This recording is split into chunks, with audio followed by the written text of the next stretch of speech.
Stockholm, May 31st, 2006.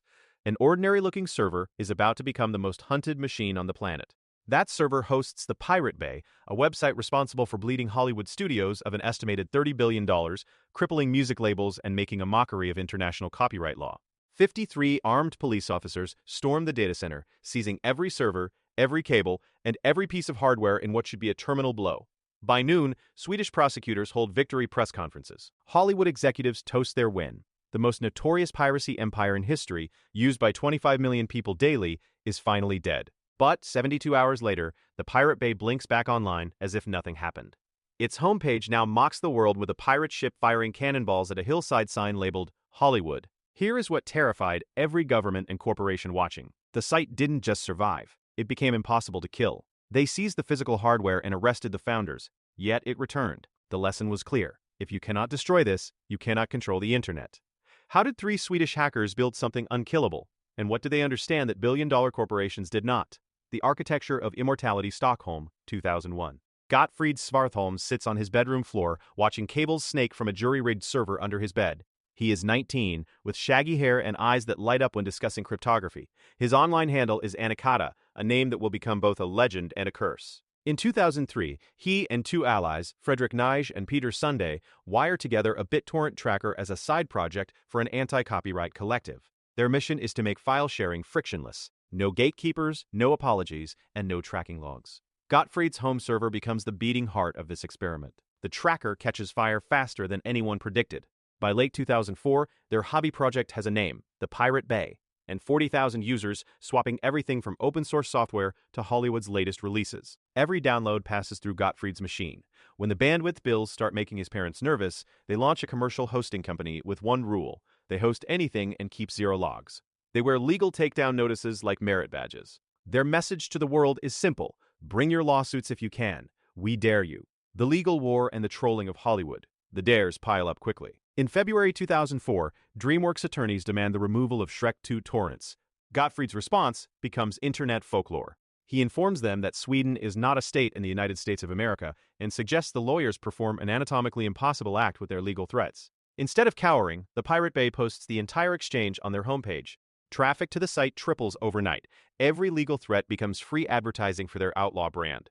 By mid-2005, Pirate Bay is managing traffic that would make most tech startups envious.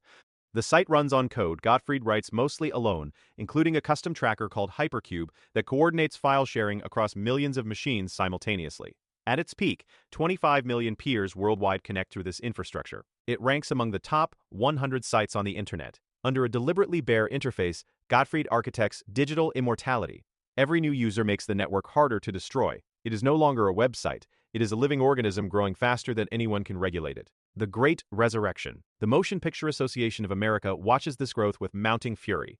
By early 2006, lobbyists are pushing Swedish officials to act. The government wants the problem gone. In May 2006, Gottfried receives a warning that police are mobilizing. He and Fredrik have wargamed this scenario for months. Their disaster recovery plan is simple. Encrypted database backups are stored in the Netherlands. If the main infrastructure falls, they will rebuild before the evening news finishes. When 53 armed officers finally hit 10 locations simultaneously, they seize empty shells. The data is already halfway to Amsterdam. On June 2, 2006, just after midnight, the site returns. In the confusion of the raid, the team moved the database, rerouted the connections, and brought everything online in 72 hours. The police seized hardware, but they couldn't touch the community or the code. Traffic exploded, doubling and then tripling pre-raid numbers. The raid intended to destroy them transformed the Pirate Bay into a global phenomenon. The spectral and the disappearing architect, Swedish prosecutors, embarrassed by the site's resilience, double down. In February 2009, the Stockholm District Court begins what the defendants call the spectral. Gottfried Svartholm, Fredrik Nise, Peter Sunday, and Carl Lundström sit at the defense table. The prosecution frames them as criminal masterminds. The defense argues the site is a legal index, not a host. The trial becomes a global media event, swinging between technical minutiae and philosophical warfare. On April 17, 2009, the judge reads the verdict. Guilty. Each defendant receives 1 year in prison and a collective fine of roughly $3,600,000. Mickey Mouse with a gag over his mouth appears on the homepage in protest, but as appeals begin, Gottfried Svartholm vanishes. Officially, he misses his hearing due to illness. Unofficially, he flees to Cambodia. While his partners eventually serve their time, the architect goes completely dark. He lives exactly like the ideology he coded, stateless, mobile, and impossible to pin down. The shadow of Anaconda while hiding, Gottfried doesn't stop. He allegedly helps build infrastructure for WikiLeaks and continues to refine the Bay. In 2012, the site makes a radical evolution, abandoning torrent files for magnet links. You cannot confiscate an equation. The site becomes a distributed organism designed to survive even if every original server burns. However, Gottfried's personal story takes a darker turn. He is no longer just a copyright rebel. He is accused of being a threat to state infrastructure. In August 2012, a joint task force of Swedish and Cambodian police arrests him in Phnom Penh.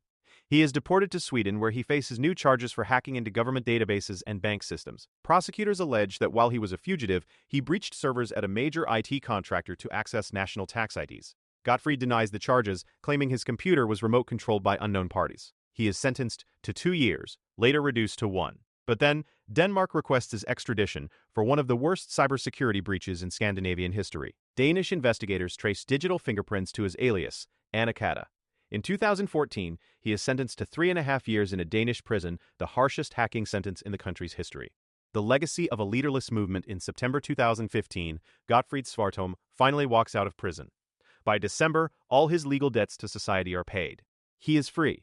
His creation, the Pirate Bay, remains online, maintained by anonymous admins and true believers. It has outlived multiple raids, dozens of domain seizures, and the imprisonment of all 3 founders. It proved a brutal lesson: you cannot kill what has no center. This lesson extends beyond piracy. In 2011, a cybersecurity executive named Aaron Barr thought he could unmask the leadership of Anonymous. He announced his plan publicly, intending to sell his findings to the FBI. Within 72 hours, the leaderless movement retaliated, dismantling his company and his reputation piece by piece. If you want to see what happens when someone declares war on the internet itself, check out our video on the hacker who tried to unmask Anonymous, because sometimes the hunter becomes the prey.